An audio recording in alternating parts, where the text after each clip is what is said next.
다 함께 묵도드리겠습니다.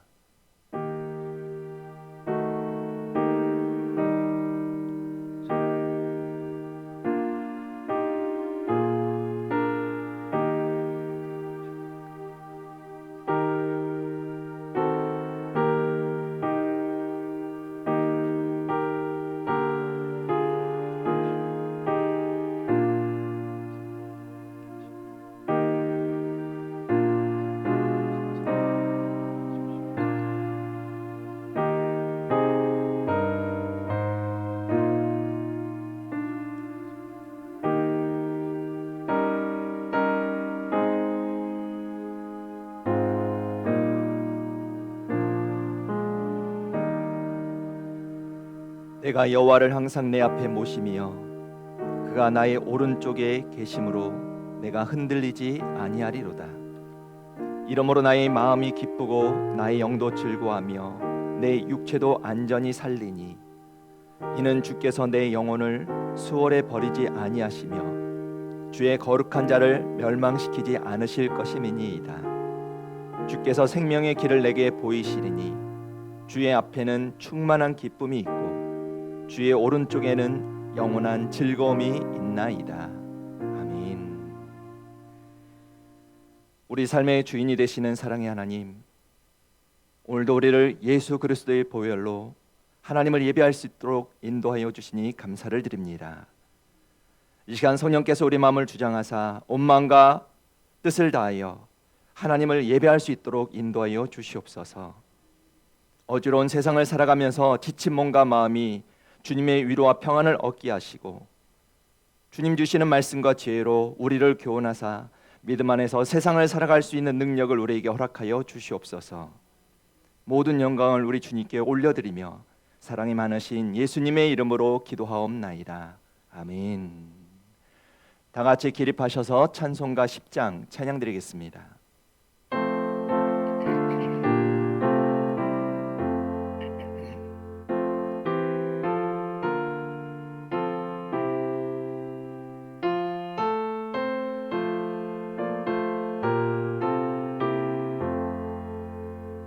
전능왕 오셔서 주 이름 찬송케 하옵소서. 영광과 권능의 성부여 오셔서 우리를 다스려 주옵소서. 강생한 성자여 오셔서 기도를 들으소서. 택하신 백성들 복 내려 주시고 거룩한 마음을 주옵소서. 위로의 주 성령 오셔서 큰 증거 주옵소서. 전능한 주시여 각 사람 맘에서 떠나지 마시고 계십소서. 성삼위일체께 한없는 찬송을 드립니다. 존귀한 주님을 영광 중 배웠고 영원히 모시게 하옵소서.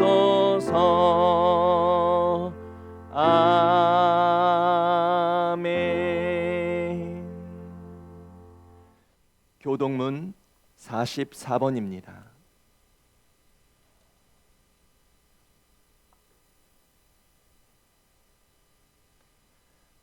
온 땅이여 여호와께 즐거운 찬송을 부를지어다.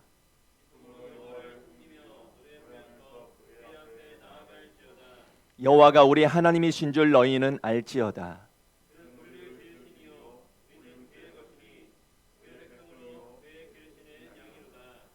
감사함으로 그의 문에 들어가며 찬송함으로 그의 궁정에 들어가서 여호와는 선하시니 그의 인자하심이 영원하고 아멘. 사도신 하시겠습니다. 전능하사 천지를 만드신 하나님 아버지를 내가 믿사오며 그 외아들 우리 주 예수 그리스도를 믿사오니 이는 성령으로 잉태하사 동정녀 마리아에게 낳으시고 본디오 빌라도에게 고난을 받으사 십자가에 못 박혀 죽으시고 장사한 지 사흘 만에 죽은 자 가운데서 다시 살아나시며 하늘에 오르사 전능하신 하나님 우편에 앉아 계시다가 저희로서 산자와 죽은 자를 심판하러 오시리라. 성령을 믿사오며 거룩한 공회와 성도가 서로 교통하는 것과 죄를 사하여 주시는 것과 몸이 다시 사는 것과 영원히 사는 것을 믿사옵나이다. 아멘. 찬송가 546장 찬양드리겠습니다.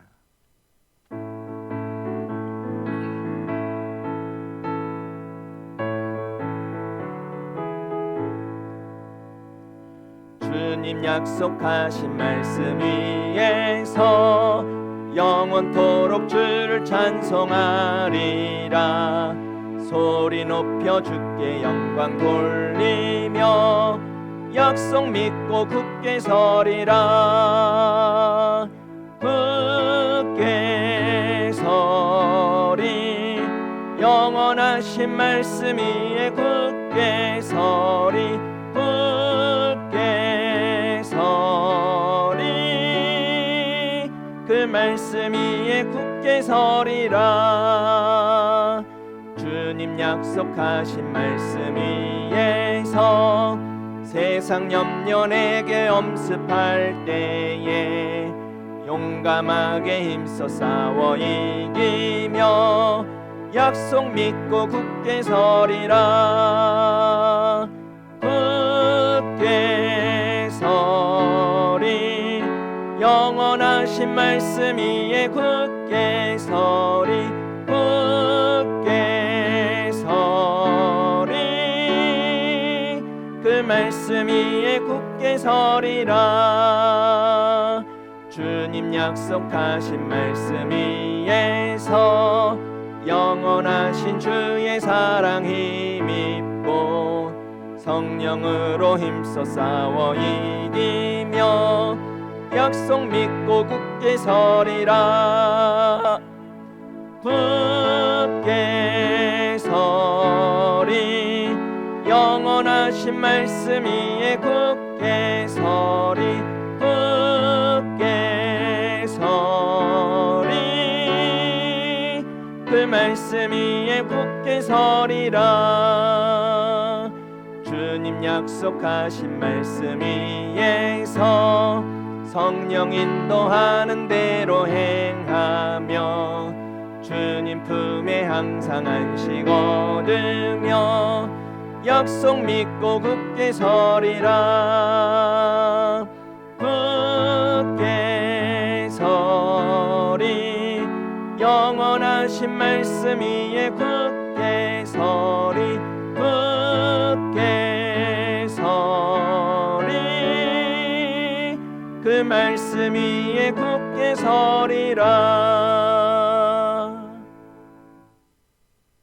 참 목자 되시는 하나님, 죄와 사망의 그늘 아래 있던 우리를 건지시고 자녀로 삼아 주시니 감사드립니다. 이 시간 각 처소에서 드려지는 성도들의 예배와 찬송을 통해 영광 받으시고 각 가정에 주님의 은혜가 넘치기를 간구합니다. 어려움 속에서도 지난 한 주간 많은 감사의 조건들이 있었지만 눈앞의 고난으로 인해 원망과 불평이 가득한 삶을 살았음을 고백합니다. 10가지 감사한 일보다 한 가지 부족함 때문에 힘들어하고 절망하였던 우리를 불쌍히 여기시고 범사에 감사할 줄 알며 주님이 함께 하시면 고난도 내게 유익이 된다는 것을 아는 지혜를 배우게 하여 주시옵소서. 교회를 세우시고 믿는 자들을 한 자리에 부르신 하나님, 결실의 계절을 맞으며 그 부르심에 합당한 열매를 맺는 교회와 성도가 되기를 원합니다. 질병으로 인해 믿음을 지키기 어려운 이때에 주님과의 교제가 단절되지 않도록 더욱 말씀과 은혜를 사모하며 깨어있게 하시고 이후 새롭게 시작될 선교와 구제, 봉사를 향한 열정을 회복하도록 도와주시옵소서. 오늘도 상한 심령을 부르시고 위로하시는 하나님, 성도들을 근심케 하는 모든 일에 하나님의 은혜를 구합니다. 질병이나 경제적인 어려움, 사업과 직장, 자녀를 위한 성도들의 기도에 응답하여 주시옵소서. 환난 중에라도 소망을 잃지 않고 더욱 기도하게 하셔서 근심이 변하여 기쁨이 되는 은혜를 누리도록 인도해 주시옵소서. 오늘도 말씀을 전하시는 목사님을 능력의 손으로 붙드시고 전하시는 말씀이 주님의 지팡이와 막대기가 되어 삶의 방향과 우선순위를 다시 정비하는 기회로 삼도록 인도해 주시옵소서. 모든 말씀 예수님의 이름으로 기도했습니다.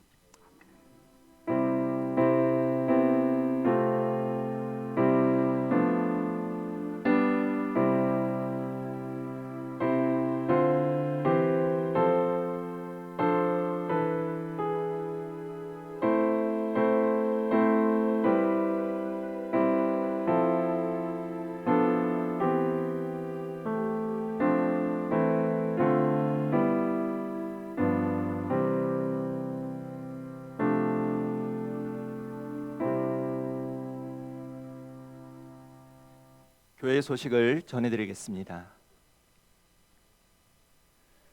오늘도 주일 예배는 코로나19 확산에 따른 새로운 사회적 거리두기 4단계로 인하여 각 가정에서 온라인 영상 예배로 드립니다. 온라인 영상 예배는 유튜버에서 만석중앙교회를 입력하신 후에 주일 오전 11시에 가족들과 함께 영상 예배를 드리시면 되겠습니다. 영상 예배를 위한 가이드 내용도 잘 참고해 주시길 바랍니다. 사회적 거리두기 4단계에도 종교시설에 대한 정규 종교활동은 수용 인원의 10% 이내로 적용되어 주중에 새벽 예배를 드립니다. 새벽 예배 외에 주중에 드리는 수요 저녁 예배와 금요 기도회는 추후 광고가 있을 때까지 모임이 없습니다. 조지훈, 김센 집사님 가정에서 둘째 아기를 건강하게 출산했습니다. 믿음의 자녀가 건강하게 잘 자랄 수 있도록 축하해 주시고 기도해 주시기를 바랍니다. 다음 주 10월 17일 주일 예배도 사회적 거리두기 4단계가 17일까지 적용됨에 따라 주일 오전 11시에 온라인 영상 예배를 드리겠습니다. 계속되는 사회적 거리두기 연장으로 인하여 하나님과 거리두기가 오래되지 않도록 계속해서 말씀과 기도로 더 경건 훈련에 힘쓰는 시간들이 되시기를 바랍니다. 10월 달을 위한 중보 기도 제목을 위해서도 관심 갖고 함께 기도해 주시면 감사하겠습니다. 이 시간 우리에게 주시는 하나님의 말씀입니다. 하나님의 말씀은 빌립보서 4장 1절에서 7절까지 말씀을 한 절씩 나눠보겠습니다. 제가 가지고 있는 신약성경 321페이지에 있는 빌립보서 4장 1절에서 7절까지 말씀을 한 절씩 나눠보겠습니다. 1절 제가 먼저 읽겠습니다. 그러므로 나의 사랑하고 사모하는 형제들, 나의 기쁨이요 면류관인 사랑하는 자들아, 이와 같이 주 안에 서라.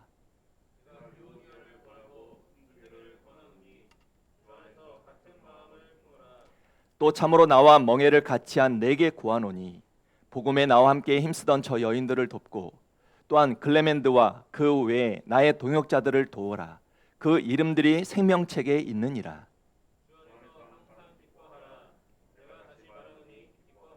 너의 관용을 모든 사람에게 알게 하라. 주께서 가까우시니라.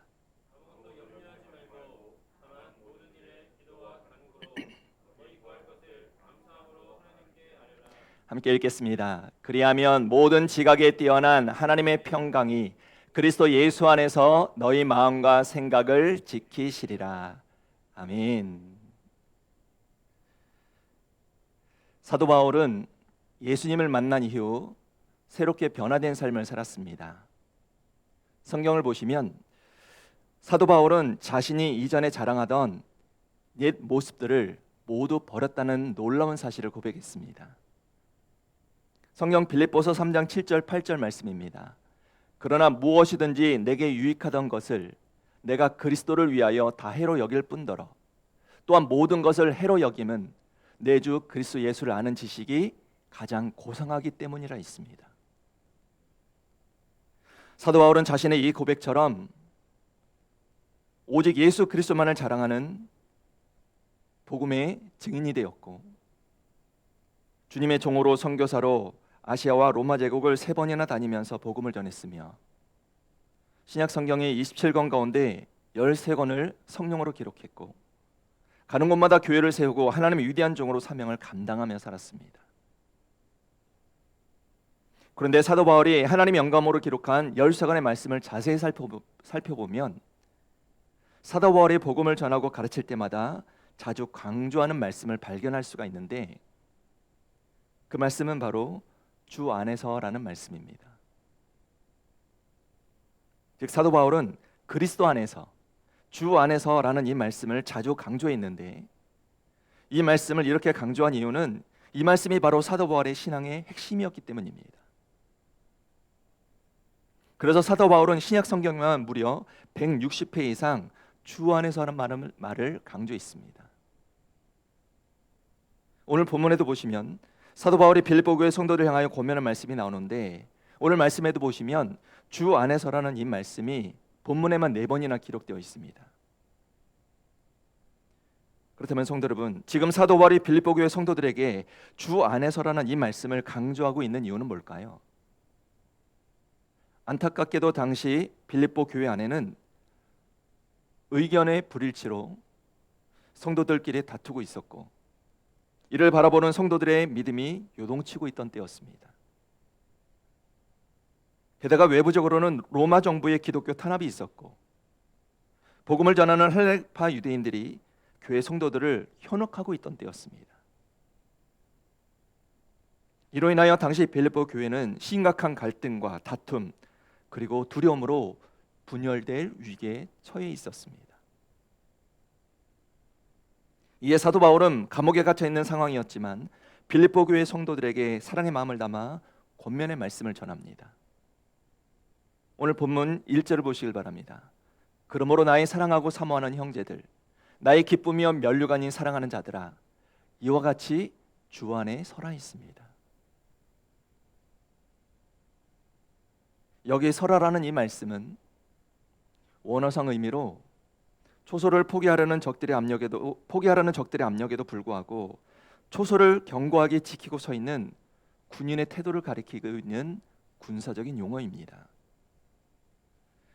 즉 사도 바울은 당시 빌립보 교회 성도들에게 내부적인 분열과 다툼 그리고 외부적인 환경 요인으로 너희 믿음이 흔들리지 말고 더욱 주님 안에서 확고한 믿음의 태도를 가질 것을 권면했던 것입니다.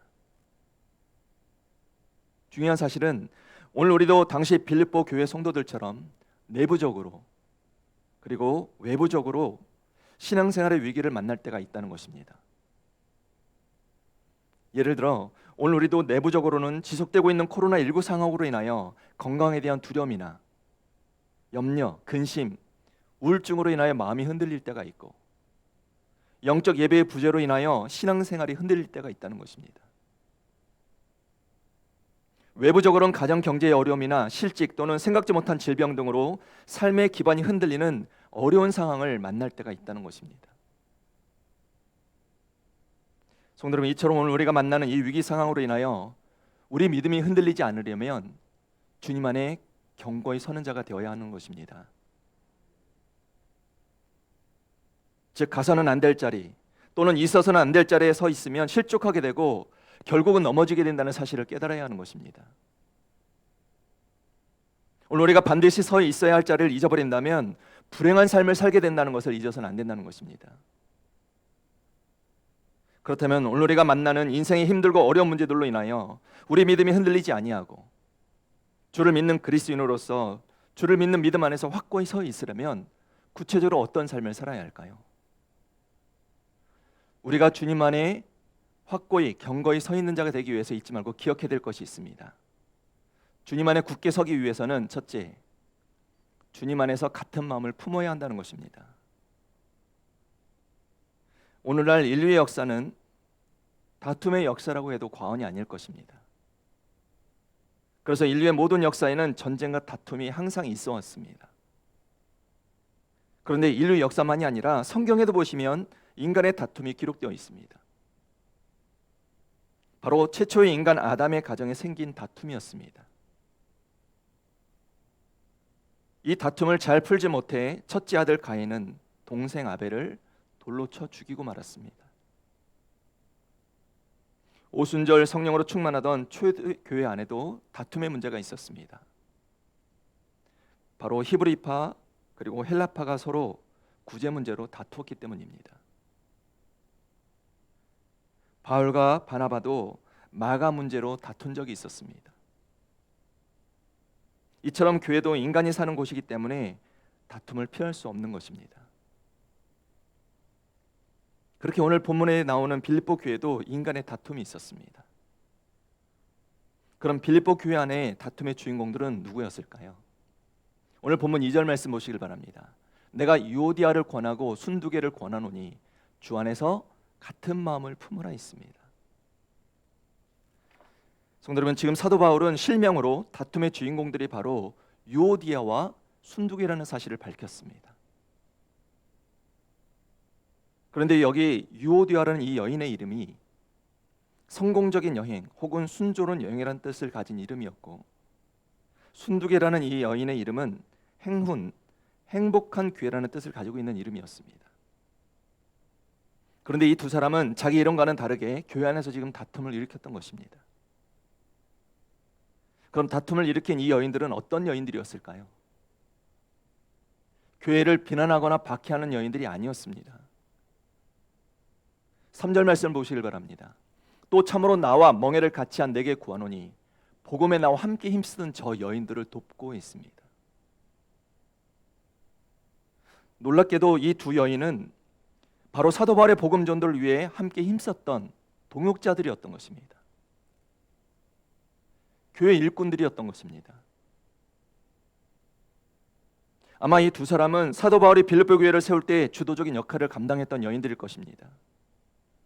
즉 이 두 여인은 빌립보 교회에서 적지 않은 비중을 차지하는 인물들이었을 것입니다. 그런데 어느 날 이 두 여인이 서로 다투었습니다. 그리고 이 두 사람의 다툼으로 교회가 분열될 위기에 처하게 된 것입니다. 사도 바울이 두 사람의 다툼을 보고받고 뭐라고 권면을 합니까? 주 안에서 같은 마음을 품으라고 했습니다. 사도 바울의 이 권면의 말씀은 주님과의 관계 속에서 다툼의 문제를 해결하라는 것입니다. 즉 서로 주님 안으로 들어가라는 것입니다. 왜겠습니까? 주님 안에 들어갈 때 이해할 수가 있고 용서할 수 있으며 사랑할 수 있기 때문입니다. 성도 여러분, 우리가 사도 바울의 이 권면을 통해서 깨달아야 될 것이 무엇이겠습니까? 오늘 우리에게도 생길 수 있는 다툼의 문제를 해결하기 위해서는 가치관이나 욕구, 감정의 문제로 서로를 바라볼 것이 아니라 이제는 서로 주님을 바라보아야 한다는 것입니다. 부부는 일심동체라고 흔히들 말하지만 오늘날 현실은 어떻습니까? 늘 같은 집에서 살며 밥을 같이 먹는 부부일지라도 한 마음이 되지 못할 때가 많고 갈등이 생기고 심지어 원수가 되기까지 합니다. 그런데 문제는 이와 같은 다툼 갈등에는 아무런 유익이 없다는 것입니다. 다툼은 오히려 상황만 더 악화시킬 뿐입니다. 예를 들어 가정에서 싸우면 그 가정이 얻는 것이 무엇이겠습니까? 자존심을 얻습니까? 얻는 게 없습니다. 마음의 상처만 얻게 되는 것입니다. 특히 교회 성도들끼리 다투면 어떻게 될까요? 교회를 비난하기를 좋아하는 세상 사람들만 좋아하게 되는 것입니다. 결국에는 하나님의 영광을 가리게 되고 사탄만 좋아하게 되는 것입니다. 그러므로 이 다툼의 문제를 해결하기 위해서는 어떻게 해야 될까요? 주님의 마음을 품고 하나가 되어야 하는 것입니다. 성경은 우리에게 분명히 말씀하고 있습니다. 빌립보서 2장 5절 말씀에 너희 안에 이 마음을 품으라 곧 그리스도 예수의 마음이니 있습니다. 무슨 말씀입니까? 교회 공동체 안에는 예수님의 마음이 가득해야 한다는 것입니다. 너희 안에 예수님의 마음을 품으라고 말씀합니다. 그럼 구체적으로 어떤 마음이 예수님의 마음일까요? 계속해서 빌립보서 2장 5절에서 8절, 6절에서 8절 말씀입니다. 그는 근본 하나님의 본체시나 하나님과 동등됨을 취할 것으로 여기지 아니하시고 오히려 자기를 비어 종의 형체를 가지사 사람들과 같이 되셨고 사람의 모양으로 나타나사 자기를 낮추시고 죽기까지 복종하셨으니 곧 십자가의 죽으심이라 했습니다. 성도 여러분, 오늘 우리가 품어야 하는 주님의 마음은 바로 십자가에서 죽기까지 복종하신 예수님의 겸손한 마음입니다. 우리 예수님은 근본 하나님의 본체시나 하나님과 동등됨을 취하지 않으셨으며 자신을 비우시고 사람이 되셨습니다. 십자가에 죽기까지 복종하셨습니다. 마찬가지입니다. 오늘 우리가 주님의 이 겸손한 마음을 품어야 다툼의 문제를 해결할 수가 있는 것입니다.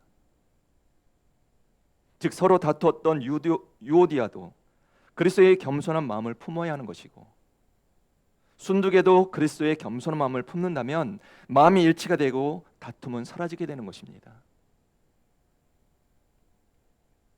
누구든지 자기 고집을 버리고 그리스도의 겸손한 마음을 품는다면 한 마음을 가질 수 있게 되는 것입니다. 그리고 이제는 같은 마음으로 무엇을 해야 합니까? 우리를 무너뜨리려는 악한 사단 마귀를 대적해야 하는 것입니다. 공동체의 하나됨을, 화목을 방해하는 악한 세력과의 싸움에서 이겨야 하는 것입니다. 악한 사단이 아담과 하와를 넘어뜨렸듯이 오늘날에도 사탄은 계속적으로 하나님의 사람들을 다투게 하고 넘어지게 만들 때가 있습니다. 악한 사단은 틈만 나면 교회를 파괴하고 가정을 파괴하려고 합니다. 그러므로 우리는 항상 지혜롭게 사단 마귀를 대적해야 하는 것입니다. 잊지 마시길 바랍니다. 우리 교회 성도들은, 우리 교회 믿음의 일꾼들은 사랑의 대상이지 적이 아니라는 것입니다. 성경을 보시길 바랍니다. 에베소서 6장 12절 말씀에 우리의 씨름은 혈과 육을 상대하는 것이 아니요 통치자들과 권세들과 이 어둠의 세상 주관자들과 하늘에 있는 악의 영들을 상대함이라 있습니다. 그러므로 오늘 내 남편이 원수가 아니라는 얘기입니다. 내 아내가 원수가 아니라는 얘기입니다. 시어머니가, 시아버지가 원수가 아니라는 얘기입니다. 교회 성도들이 원수가 아니라는 얘기입니다. 나에게 잘못해주는 그 어떤 사람도 원수가 아니라는 얘기입니다. 믿음의 사람이 다투는 것을 가장 좋아하는 것이 누구가 있습니까? 악한 사단 마귀입니다. 그러면 오늘 우리는 악한 사단 마귀의 싸움에서 지는 자가 아니라 승리하는 자가 되어야 하는 것입니다. 성도 여러분, 이 사실을 깨닫고 오늘 우리는 마음을 같이하여 서로에게 신실한 조력자들이 되어야만 합니다. 이것이 바로 우리가 주님 안에 경고에 설 수 있는 비결입니다. 하나가 될 수 있는 비결인 것입니다. 오늘 이 말씀을 잊지 마시고 우리 모두 주님 안에 굳건히 서기 위해 서로 힘든 짐들을 함께 나누시고 같은 마음으로 서로를 섬기면서 어려움이 많은 이 세상 속에서도 서로에게 힘이 되고 위로가 되는 하나님의 신실한 믿음의 동역자들이 다 되시기를 주님의 이름으로 축원합니다.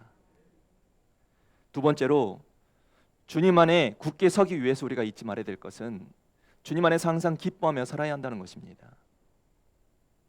사도 바울이 사랑하는 빌립보 교회 성도들에게 주 안에 서라고 강조하면서 권면해 주시는 말씀이 무엇이겠습니까?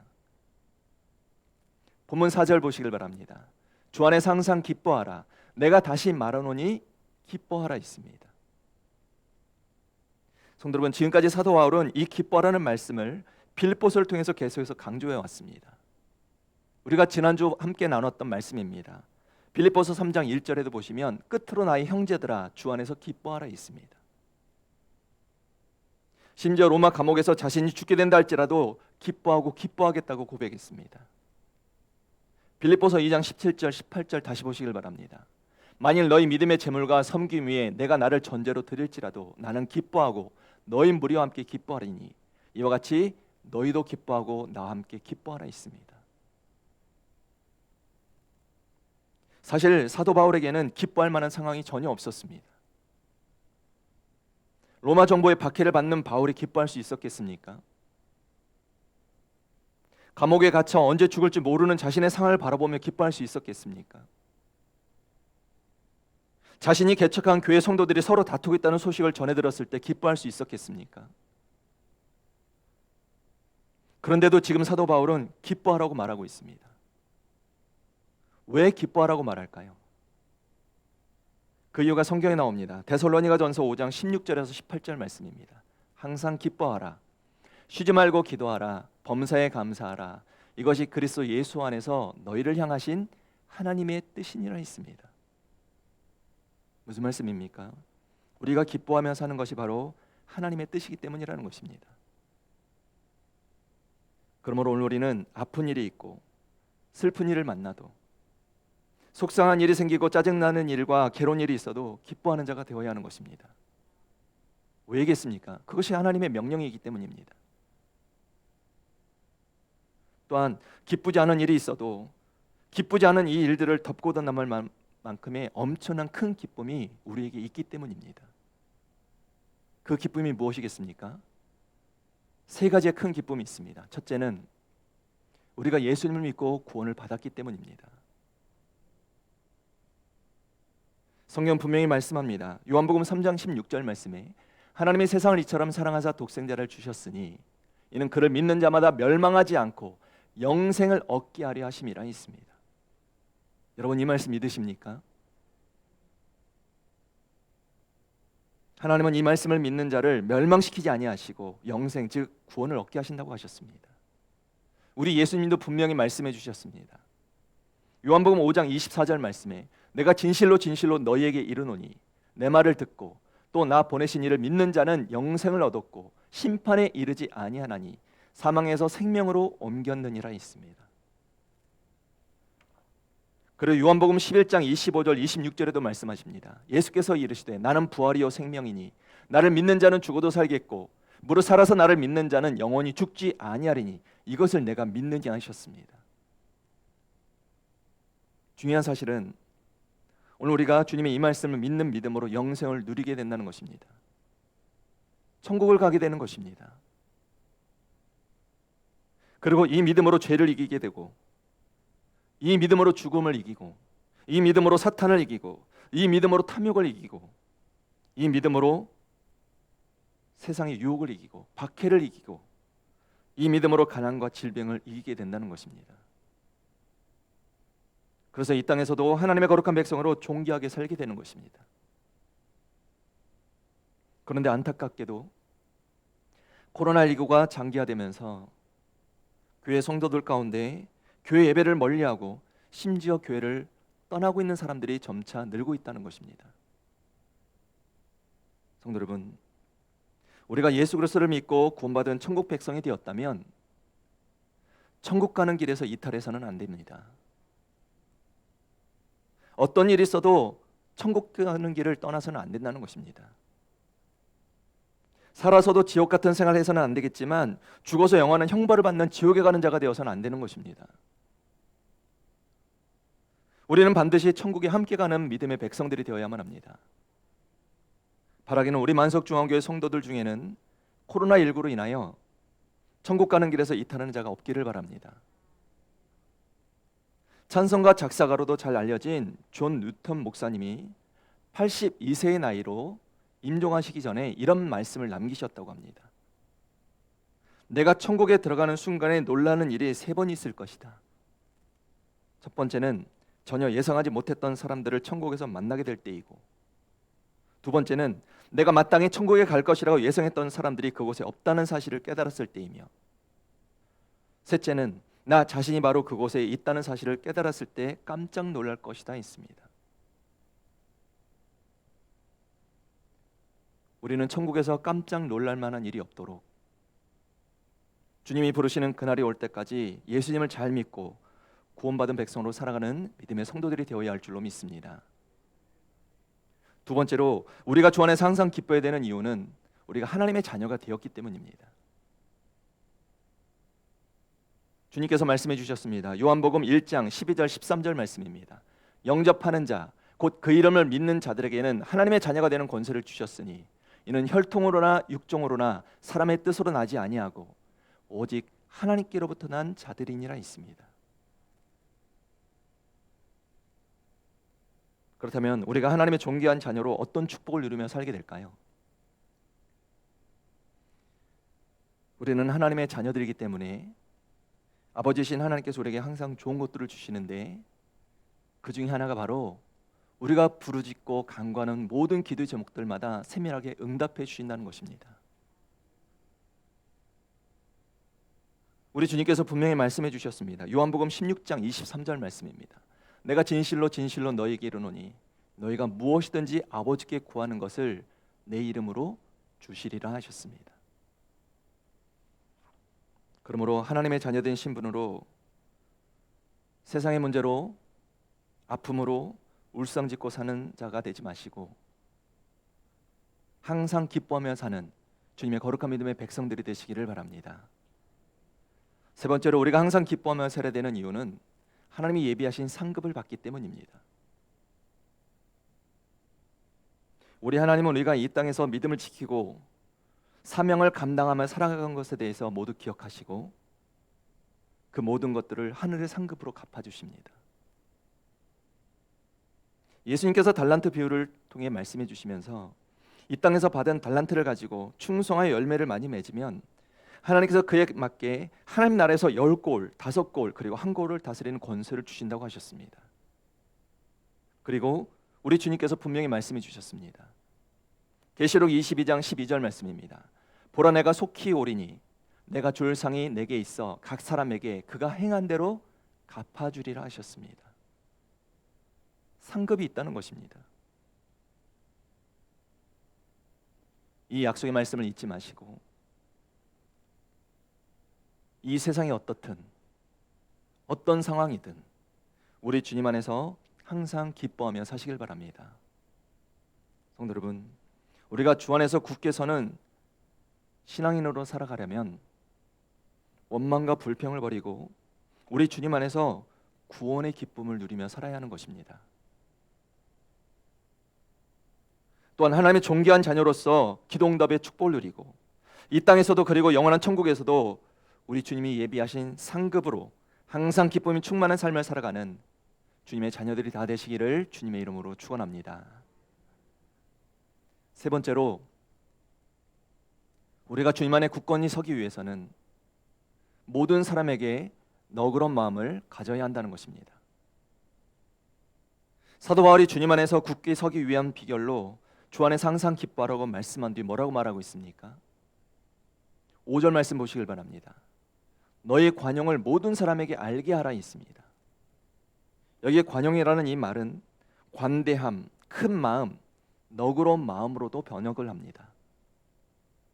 즉 이 말은 사소한 문제에 너무 지나치게 화를 내지 않고 자신의 개인적인 권리를 기꺼이 양보하면서 다른 사람에게 너그러움과 친절을 베풀라는 것입니다.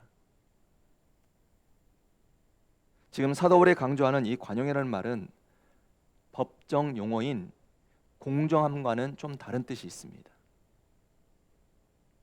법에서는 분명한 잣대를 가지고 시시비비를 가립니다. 즉 잘못된 것에 대해서는 잘못되었다고 말하고 잘한 것에 대해서는 잘했다고 말하는 것이 공정함입니다. 그런데 관용이란 말은 이런 공정함과는 조금 거리가 있습니다. 예를 들어 누군가가 나에게 잘못했을지라도 그 사람에게 너 잘못했어라고 말하는 것이 아니라 그 사람이 나에게 아무런 잘못도 하지 않은 것처럼 친절하게 대해주는 것을 말하는 것입니다. 이게 관용입니다. 그래서 관용이라는 이 말의 성경적인 의미는 친절하고 공손하게 대해주는 것을 말합니다. 존중해줘야 될 사람처럼 잘 대해주는 것을 말하는 것입니다. 오늘날 많은 가정이 다투고 학교에서 학생들이 다투고 직장에서 심지어 교회 공동체 안에서 다투는 이유가 뭐겠습니까? 서로에게 너그럽게 대하지 못하기 때문입니다. 공동체 안에서 너는 이기적이다는 소리를 듣는 이유가 뭐겠습니까? 관용하는 마음이 없기 때문입니다. 교회 다니는 성도가 깍쟁이 같다는 소리를 듣거나 인색하다는 말을 듣는 이유가 뭐겠습니까? 너그러운 마음이 없기 때문이라는 것입니다. 그렇게 부드러운 마음, 온유한 마음, 따뜻하게 받아주는 마음, 실수를 끝까지 따지지 않는 마음, 다른 사람의 잘못을 드러내놓고 퍼붓지 않는 마음이 없기 때문에 결국은 싸우고 다투게 되는 것입니다. 성도 여러분, 오늘 우리가 주님 안에 굳건히 서기 위해서는 상대방을 너그럽게 대하는 관용의 마음을 가져야 하는 것입니다. 그렇다면 오늘 우리의 이 너그러운 마음을 누구에게 나타내야 할까요? 오늘 성경을 보시면 너희의 너그러운 마음을 모든 사람에게 알게 하라 있습니다. 즉 너희의 너그러운 마음을 모든 사람에게 드러내라는 것입니다. 그 모든 사람이 어떤 사람이겠습니까? 부유한 자나 가난한 자나, 사랑스럽고 부드러운 사람이나 거친 사람이나, 친한 친구나 나를 멀리하는 모든 사람에게 나타내라는 것입니다. 당시 빌립보 교회 공동체 안에도 루디아와 같이 헌신적인 사람도 있었고 글라멘드와 같이 생명책이 기록된 동역자도 있었지만, 감정 대립으로 서로 다투던 순두개와 유오디아가 있었고 잘못된 이단 사상에 미혹된 사람들도 있었습니다. 이런 모든 사람을 어떻게 대하라는 것입니까?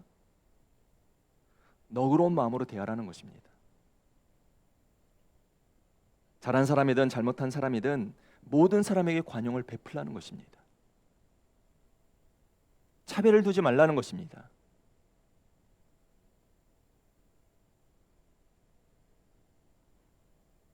그런데 우리가 이 관용의 마음에 대해서 오해하지 말아야 될 것이 있습니다. 모든 사람에게 관용을 보이라는 이 말은 믿음에 있어서도 타협하라는 말은 아닙니다. 이 말은 서로 반목하고 대립하고 비판하고 비난하지 말고 이해하고 용납하고 사랑하라는 것입니다. 사실 잘잘못을 따진다면 우리가 어떻게 하나님 앞에 설 수 있는 자가 있습니까? 우리는 다 부족하고 어린아이 같은 자들이었습니다. 실수가 많고 허물 많은 자들이었습니다. 그런 우리는 누군가가 품어주지 않았다면, 우리를 이해하고 기다려주고 배려주지 않았다면 우리의 신앙이 어떻게 성장할 수가 있었겠습니까? 그러므로 오늘 우리는 많은 사람들에게 너그러운 마음으로 관용을 베풀 수 있는 자가 되어야 하는 것입니다. 그럼 우리는 왜 이처럼 관용을 베푸는 자가 되어야 할까요? 왜 항상 너그러운 마음을 품는 자가 되어야 할까요? 관용하는 마음을 보며 사는 것이 바로 성도의 중요한 영적 생활이기 때문입니다. 그리고 우리 주님이 곧 가까이 오시기 때문입니다. 성경 5절 말씀을 다시 보시길 바랍니다. 너의 관용을 모든 사람에게 알게 하라. 주께서 가까우시니라 있습니다. 그렇습니다. 우리 주님은 이 땅에 재림하실 것이고 우리는 천국에 가게 될 것입니다. 다시 말해 우리는 이 땅에서 영원히 사는 게 아니란 얘기입니다. 영원히 살지 않는 이 땅에서 서로 반목하고 대립하고 원수로 살아보았자 얼마 동안 살겠습니까? 영원히 그렇게 사는 게 아닙니다. 우리 인생은 그렇게 남을 미워하고 시기하며 살 정도로 넉넉한 시간이 주어지지 않았다는 것입니다. 그러므로 우리 주님이 오신다는 사실을 아는 우리가 어떤 삶을 살아야 되겠습니까? 주를 믿고 따르는 그리스도인으로서 사명을 붙들고 주님의 길을 걸어가야 하는 것입니다. 우리가 이 사실을 날마다 묵상하고 살면 이해하지 못할 사람이 없고 사랑하지 못할 사람이 없는 것입니다. 주님의 천국 백성으로 모든 사람에게 관용하는 마음을 가지고 살 수 있게 되는 것입니다. 그리고 우리가 이런 마음으로 살아갈 때 세상이 감동하게 되는 것입니다. 사랑하는 성도 여러분, 오늘도 주만이 굳게 서는 믿음의 삶을 위해 상대방을 이해하고 배려하는 너그러운 마음으로 세상에서 그리스도의 아름다운 향기를 전하며 사는 자가 되시길 바랍니다. 그렇게 날마다 그리스도인다운 삶을 살아가는 믿음의 성도들이 다 되시기를 주님의 이름으로 축원합니다. 마지막 네 번째로, 우리가 주님 안에 굳건히 서기 위해서는 아무것도 염려하지 말고 모든 일에 기도해야 한다는 것입니다. 마지막으로 사도 바울이 빌립보 교회 성도들에게 주님 안에 굳건히 서기 위한 비결로 주시고 있는 말씀이 무엇입니까? 본문 6절 말씀입니다. 아무것도 염려하지 말고 다만 모든 일에 기도와 간구로 너희 구할 것을 감사함으로 하나님께 아뢰라 했습니다. 사도 바울은 먼저 아무것도 염려하지 말라고 합니다. 왜 염려하지 말라고 할까요? 염려가 아무런 도움이 되지 않기 때문입니다. 그리고 염려는 하나님을 근본적으로 신뢰하지 못하게 하는 죄가 되니까 염려하지 말라는 것입니다. 염려하지 말고 무엇을 하라고 말합니까? 모든 일에 기도와 간구로 너희 구할 것을 감사함으로 하나님께 아뢰라고 했습니다. 즉 염려할 일이 생기면 원망이 아니라 감사하는 마음으로 기도하라는 것입니다. 그러면 어떤 일이 생긴다고 하십니까? 7절 말씀입니다. 그리하면 모든 지각에 뛰어난 하나님의 평강이 그리스도 예수 안에서 너희 마음과 생각을 지키시리라 했습니다. 무슨 말씀입니까? 너희가 감사함으로 기도하면 염려보다 더 크신 하나님의 은혜를 체험하게 된다는 것입니다. 성경을 보시면 다니엘에게 염려할 만한 일이 생긴 적이 있습니다. 근심하고 걱정할 만한 일이 생긴 적이 있습니다. 하나님께 나가 기도하면 죽인다는 조서를 받게 된 것입니다. 이때 다니엘이 어떻게 합니까? 일로 염려하고 근심하다가 절망감에 빠지지 않았습니다. 성경을 보시길 바랍니다. 다니엘서 6장 10절 말씀입니다. 다니엘이 이 조서에 왕의 도장이 찍힌 것을 알고도 자기 집에 돌아가서는 윗방에 올라가 예루살렘으로 향한 창문을 열고 전에 하던 대로 하루 3번씩 무릎을 꿇고 기도하며 그의 하나님께 감사하였더라 했습니다. 다니엘은 자신에게 닥친 염려의 순간, 절망적인 순간에도 믿음의 모습으로 하나님께 감사 기도를 드렸던 자였습니다. 결국 감사로 기도한 다니엘에게 어떤 일들이 일어납니까? 다니엘서 6장 28절 말씀입니다. 이 다니엘이 다리오 왕의 시대와 바사 사람 고레스 왕의 시대에 형통하였더라 했습니다. 나라가 바뀌어도 그는 형통한 삶을 살았던 것입니다. 성도 여러분, 오늘 우리도 다니엘처럼 모든 일에 원망하고 불평할 것이 아니라 감사로 기도하는 자가 되어서 하나님이 허락하신 형통함의 축복을 누리며 사는 주님의 자녀들이 되어야 할 줄로 믿습니다.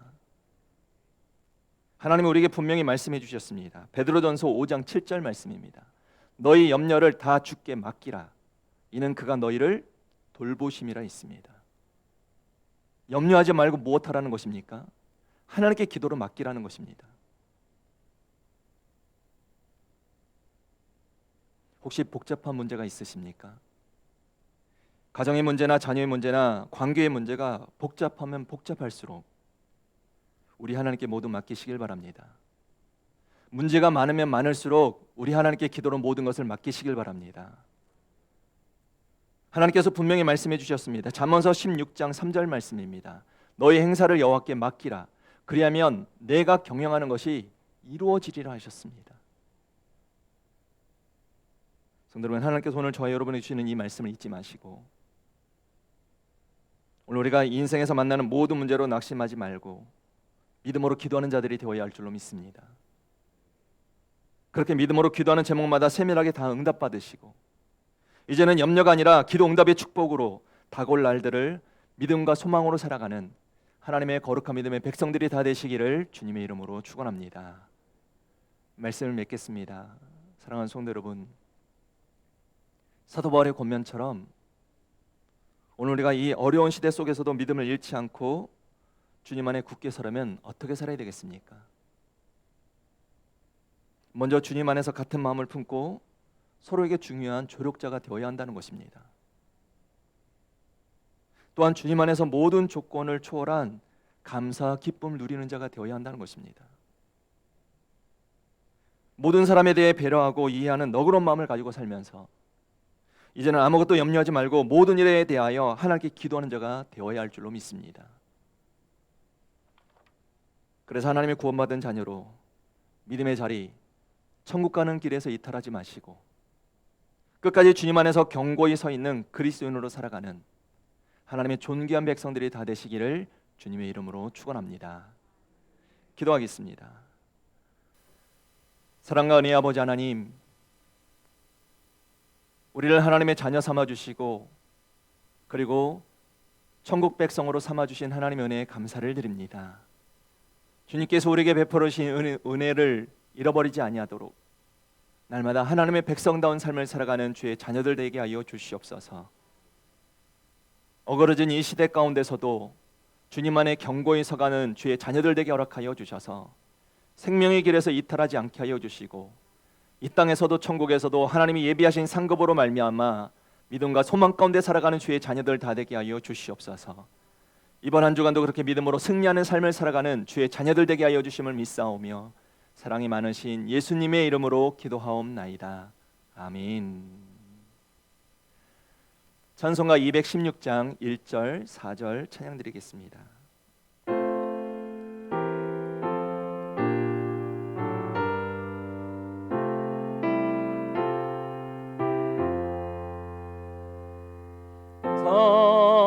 성자의 귀한 몸 날 위하여 버리신 그 사랑 고마워라. 내 머리 숙여서 주님께 비는 말 나 무엇 주님께 바치리까.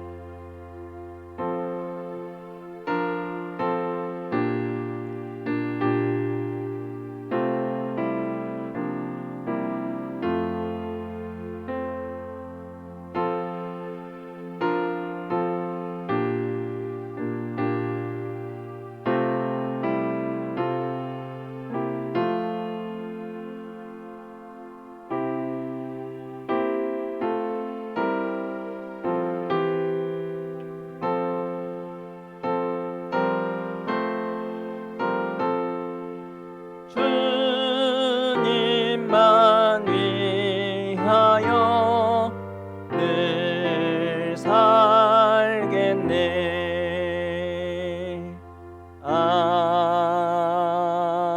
아멘. 사랑과 은혜 아버지 하나님, 오늘도 우리의 믿음으로 거룩한 성의를 지키게 하여 주시고 하나님의 말씀으로 새 힘을 공급받게 하시며 또한 한 주간도 하나님 주시는 놀라운 은혜로 살게 하심에 감사를 드립니다.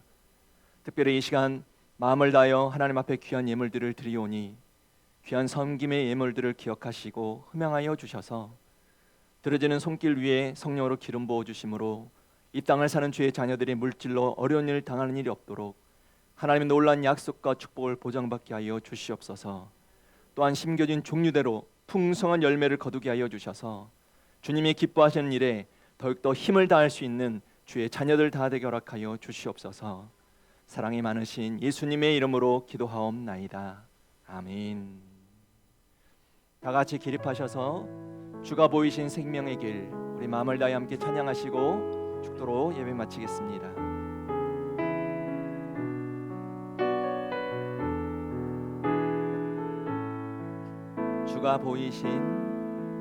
주가 보이신 생명의 길, 나 주님과 함께 상한 마음을 들이며 주님 앞에 나가리. 나의 의로움이 되신 주 그 이름 예수, 나의 길이 되신 이름 예수. 나의 길 오직 그가 하시나니 나를 단련하신 후에 내가 정금같이 나오리. 주가 보이신 생명의 길, 주가 보이신 생명의 길, 나 주님과 함께 상한 마음을 들이며 주님 앞에 나가리. 의로움이 되신 주 그 이름 예수 나의 길이 되신 이름 예수 나의 길 오직 그가 하시나니 나를 단련하신 후에 내가 정금같이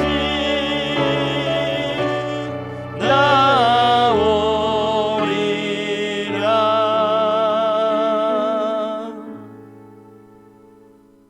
아멘. 지금은 십자가의 소리를 구원해 주신 예수 그리스도의 놀라우신 은혜와 독생자 아들을 아낌없이 내어 주신 우리 하나님 아버지의 무한하신 사랑과 성령님의 감화 감동 역사 내주하심이 주님 안에 굳건히 서기 위하여 서로 같은 마음을 품게 하여 주시고 주님 안에서 항상 기뻐하며 모든 사람에게 관용을 베풀고 더 이상 세상 일로 염려하지 아니하고 모든 일에 기도함으로 우리 주님이 기뻐하시는 견고한 믿음을 가지고 이 땅에서도 하나님의 약속과 축복을 누리며 살기로 소망하는 사랑하는 하나님의 자녀들 머리머리 위에와 그리고 우리 믿음의 가정들 위에 이제로부터 영원토록 함께 하시기를 간절히 축원하옵나이다. 아멘.